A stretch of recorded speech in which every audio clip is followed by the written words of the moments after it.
অনেক পুরুষ জানেই না নারী কথা বলতে চায় শুধুমাত্র মানসিক চাপ কমানোর জন্য।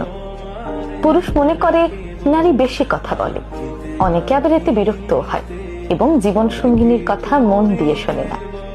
আবার অনেক পুরুষ মনে করে নারীরা কোনো সমস্যার কথা বলছে মানে তার সমাধান দিতে হবে, এটাই হয়তো সহানুভূতি প্রকাশের সেরা উপায়।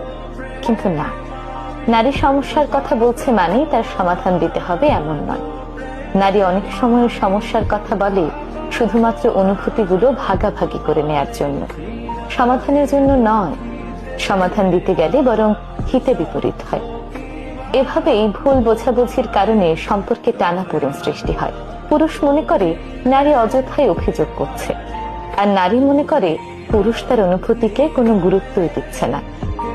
সবসময় সমস্যা সমাধানের জন্য নারী বলে না, সমাধানের জন্য সবসময় কথা শুনতেও নেই। মাঝে মাঝে অনুভূতি বোঝার জন্য শুনতে